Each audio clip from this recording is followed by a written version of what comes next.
Bienvenidos a Retrovisor Digital, un podcast para el diálogo y la deliberación. Crónicas, reseñas y entrevistas. Conversaciones con Ivonne Melgar. Queridísima Sabina Berman, gracias por aceptar esta conversación en torno a tu novela HDP. Bienvenida a esta conversación íntima. Encantada de platicar contigo, Ivonne, aunque sea público en esta Por ocasión. supuesto que será totalmente público.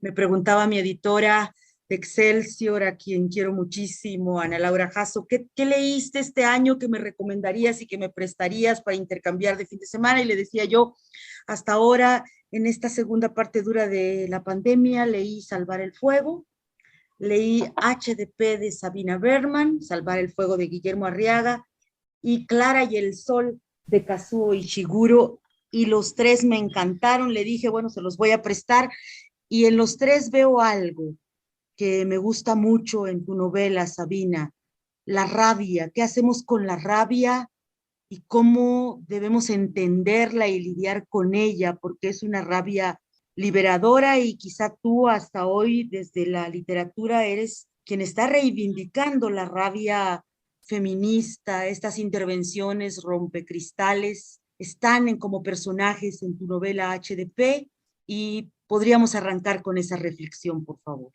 Y ante la opresión quedan una alternativa: o rendirse a la opresión, aceptarla, vivir oprimido, o enfrentarla, y eso se llama rabia. Yo creo que después de la rabia hay otra opción, que es ir más allá de las relaciones establecidas como amo y esclavo. Uh-huh. Esta es una tercera opción. En la novela, en los últimos capítulos, es a donde llegan mis personajes, pero para lograrlo se tienen que salir de todo un sistema de ideas que llamamos hoy capitalismo, que está basado es un sistema de opresiones sucesivas. Uh-huh. ¿No? Cada empresa es una pirámide, y la pirámide se mantiene por opresiones desde la cima hacia abajo. Okay.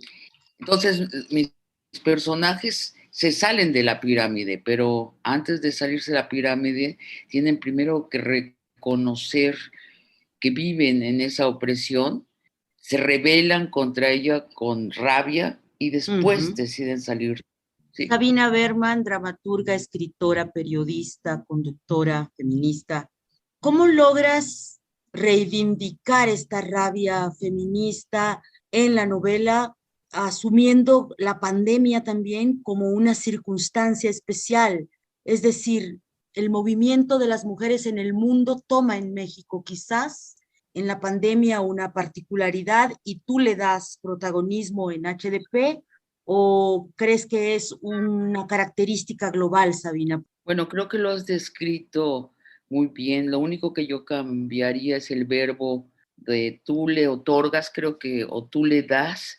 Es que yo no le di, yo nada más observé lo que Okay. sucedió en la pandemia en este específico lugar donde me tocó vivirla, que era un corporativo de 180,000 trabajadores, Ajá. y donde el dueño decide hacer caso omiso de las consideraciones de la Organización Mundial de la Salud y de la narrativa mundial de lo que era la pandemia, y se inventa otra narrativa donde dice que el COVID es una pequeña gripa, que no hay que tener miedo, que nada más se muere la gente mayor de 80 años. Mentiras, mentiras, mentiras, porque su propósito es que su empresa siga funcionando como si nada, porque está haciendo más dinero que nunca.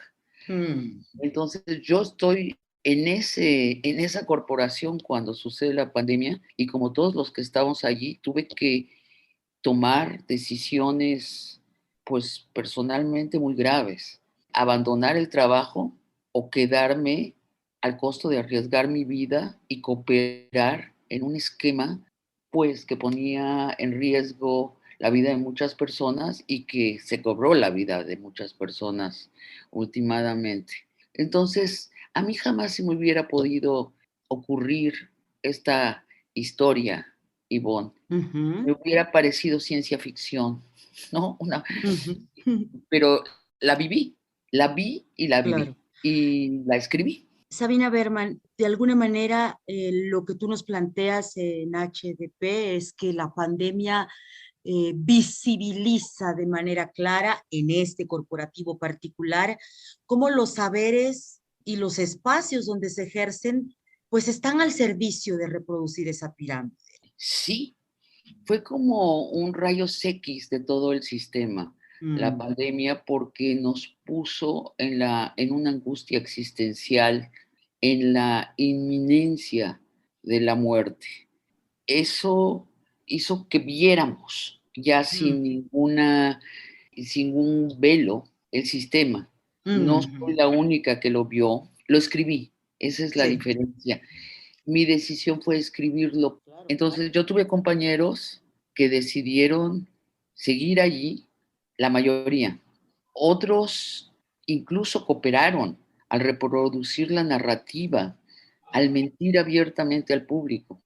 Y otros, los menos, nos fuimos. ¿Cómo le ha ido a la novela? Si no le ha sido costoso por esta misma denuncia tan delicada, tan dura, que pueda ser digerida por otros colegas. Se celebran mucho las novelas de narco, se celebran mucho las películas que visibilizan realidades que quizás nos negamos a reconocer, pero esta tiene que ver con lo que hacemos.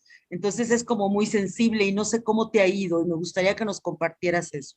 Con la mayoría de los comunicadores hay un silencio.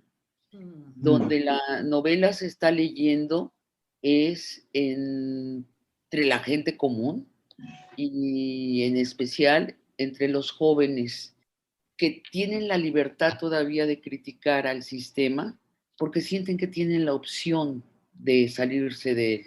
Y es cierto, es cierto. Yo presiento que va a surgir un movimiento que no va a englobar a todos los jóvenes, pero sí a una parte importante donde se salgan de la pirámide, Mm. donde digan, como dijeron los hippies, ay, quédense con sus jefes y con sus sistemas de ganancias, sigan luchando en su carrera de ratas por tener un pequeño departamento y un coche o un gran departamento y 10 coches.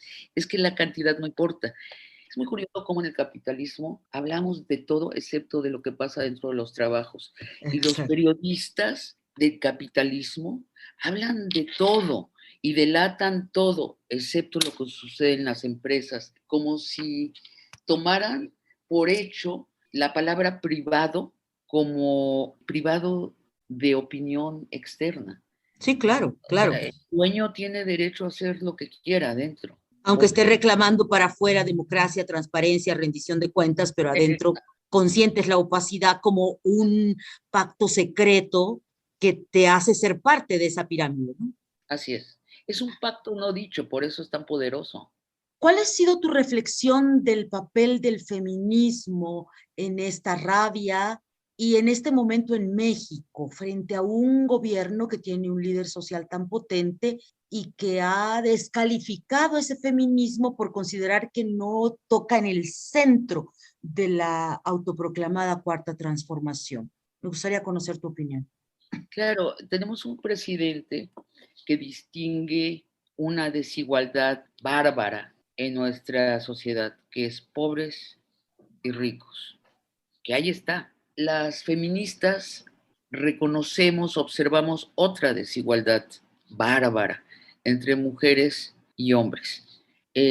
Bueno, nuestro presidente no quiere reconocer esa otra desigualdad, sabe que existe, la ha reconocido que existe, pero le parece menor, le parece un distractor. Sin saberlo, el presidente está usando un valor machista, Mm. desestimando la lucha de la mitad de la población porque al fin y al cabo son mujeres. Esa es la situación en nuestro país. Ahora, el feminismo es un movimiento internacional con una narrativa mejor articulada que ninguno de los que Ok. existen actualmente. Y tiene un lado muy práctico que se refiere a la vida cotidiana, pero tiene en esencia una crítica a todo el sistema de pirámides. Claro, Las mujeres nunca hablamos de que queremos suplir en el poder a los hombres. Queremos relaciones de igualdad. Eso es, que yo sepa, la primera revolución en el mundo que no busca suplantar un poder para ocupar su sitio, sino quiere cambiar toda la estructura. Ese es el lado utópico del feminismo que yo encuentro muy atractivo, y una vez que te sales de la pirámide, dices, y claro. no solo es utópico, la puedes llevar a cabo, pero te tienes que salir de la pirámide para, para ver sus posibilidades. Desde tu mirada de mujer de izquierda, de feminista, compártenos cómo comprendes la incapacidad de las mujeres para comprender esto, de las feministas históricas, incluida la propia jefa de gobierno que hoy en su declaración, en las entrevistas al país, en la entrevista al país dice pues que le molesta que rompan, ¿no? Y que además no con cualquier mujer se va a agarrar de la mano, y hay una crítica fuerte a esta movilización. ¿Cómo observas esa negación? Pues siento que hay una falta de empatía con estas jóvenes feministas que ante la desesperación eligen, en vez de engullir, dejarse engullir por la desesperación, externar la desesperación. También hay que decir que la novela retrata un momento en donde los valores humanistas que pretendemos que rigen nuestra sociedad se mostraron totalmente ineficaces. Primero, nos dimos cuenta que lo que rige nuestras sociedades no es el humanismo, es la economía.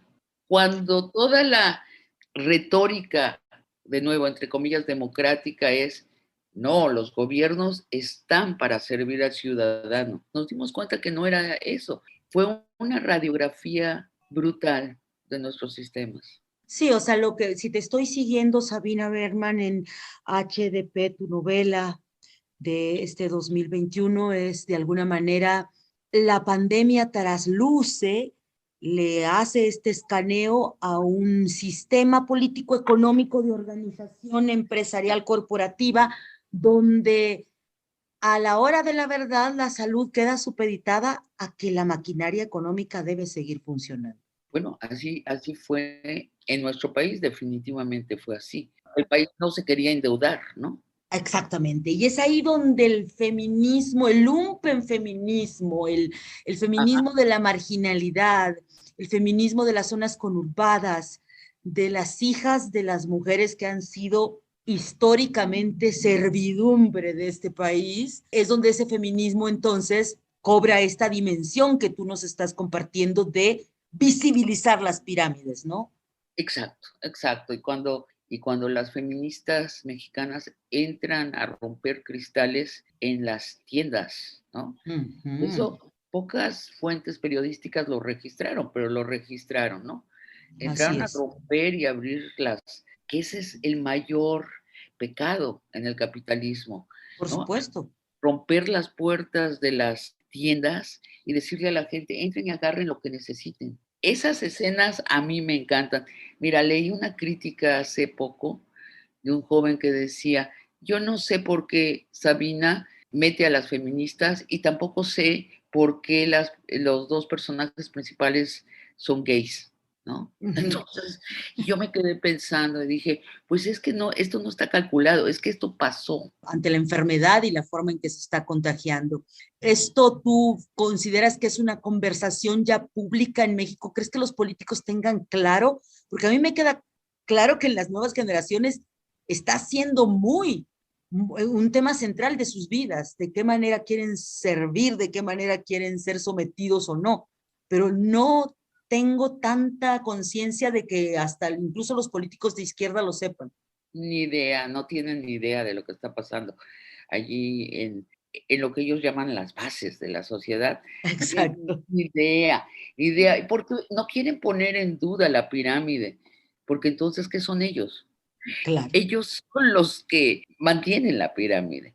Tenemos una extraña situación donde están las pirámides empresariales y la pirámide del Estado, ¿no? Y se Ujú. andan arrebatando entre sí los poderes y también andan comerciando entre sí los poderes, ¿no? Lo llamamos corrupción.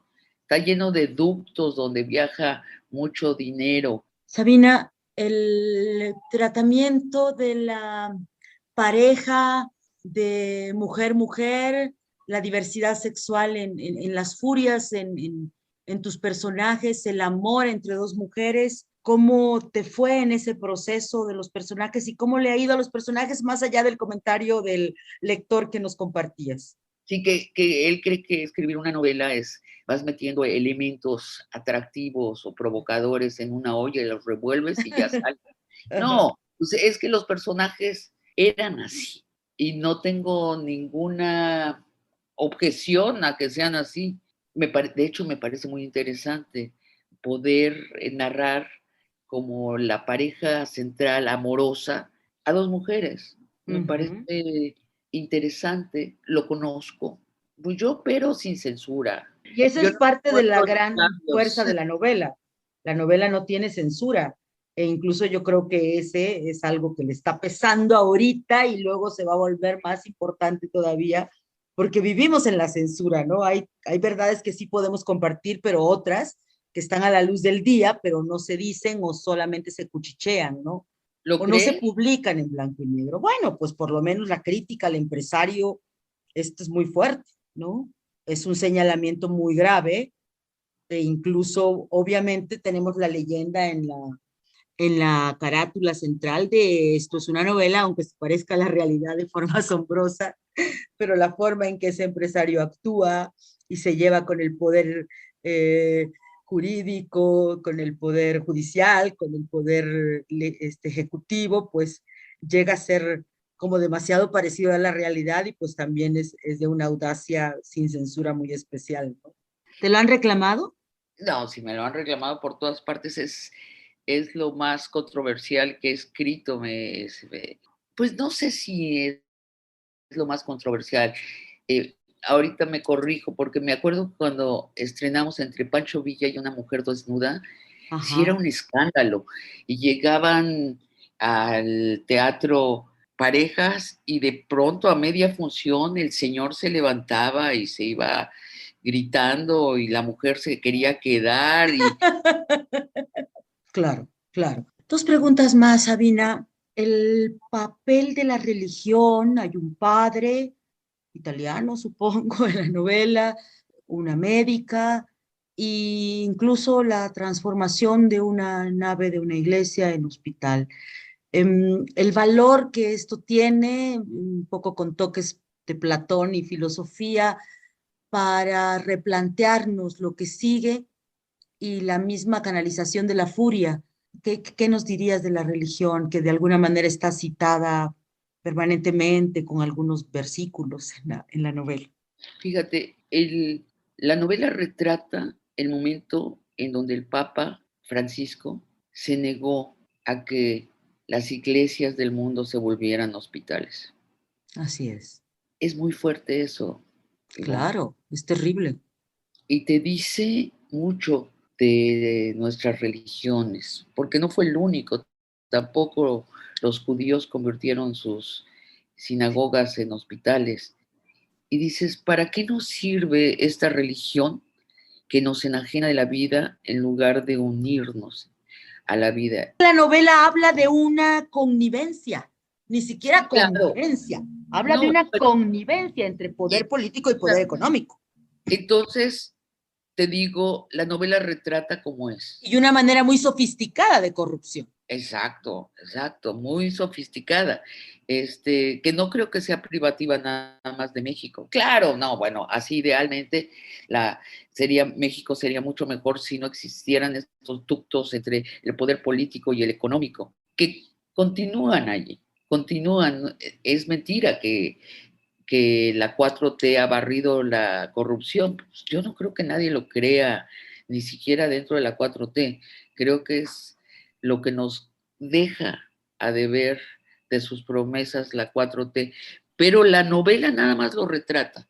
Esas juntas entre un juez de la Suprema Corte y un empresario, donde discuten cómo van a hacer para que el empresario no tenga que indemnizar a la gente que muera a raíz de sus decisiones, que implica que la gente siga trabajando, son cosas de diario en las grandes empresas. Por supuesto. Tener asesores. Por supuesto. Totalmente ilícito. Un juez de la Suprema Corte siendo el asesor de un empresario y además para planear cómo no va a pagar por los muertos que va a provocar. Eso no me lo imaginé. O sea, por eso te pregunto si el diagnóstico finalmente retrata el diagnóstico en el que vivimos, en la narrativa que hoy vivimos, tiene también que ver con esto que viste. ¿Sabes? Yo creo, Ivonne, que retrata también un momento personal en donde yo me vuelvo mucho menos optimista respecto a las soluciones colectivas. En México en el 2018 vivimos una euforia de cambio y de optimismo. La pandemia a mí me llevó a otro lugar, a un lugar en donde veo el sistema como opera, pero lo veo con mucho menos pasión. Yo estoy mucho más del lado de esos 4 millones que se salieron de la pirámide. La gran renuncia, la gran dimisión, ese es el término que los economistas estadounidenses le están aplicando. Finalmente regresamos a la crueldad del capitalismo inicial, ¿no? Donde la gente por hambre trabajaba hasta morirse. Pero la novela, de nuevo, regresando a la novela dice, salte de la pirámide. Ya no la trates de arreglar. Digo, igual si la pirámide evoluciona y te dan ganas de regresar, regresa. Pero no regreses. Estás vivo. Estás vivo. Esto es el milagro. Estás vivo y no es necesario que estés esclavizado. No es necesario que 8 horas de tu vida diaria estés en el afán de acumular dinero. Esa no puede ser una meta para la felicidad.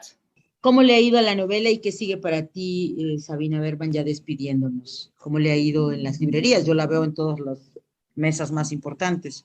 Es una novela que se está leyendo. Creo que es un momento muy duro también para la venta de libros, porque la novela cuesta. Y tal vez los que más la necesitan no la pueden comprar. Sin embargo, sé que se están haciendo copias en PDF, se está circulando. Tengo varias ofertas de hacerlo una serie de televisión. ¡Guau! Sí, la novela va bien, pues. Ok, ¿y te vas a animar a la serie? Lo estoy considerando recién, yo ahora hasta enero tengo la intención de no ser productiva. Ok, vas a acompañar a los de la gran dimisión. Totalmente. Buenísimo. Muchísimas gracias, Ivonne. Yo te agradezco mucho, Sabina Berman, esta conversación y estaremos muy atentos a lo que pueda seguir para HDP. Muy buenas noches. Muy buenas noches. Gracias, Ivonne, por esta conversación. Al contrario, gracias a ti por la confianza. Esto fue Retrovisor Digital, un podcast con Ivonne Melgar.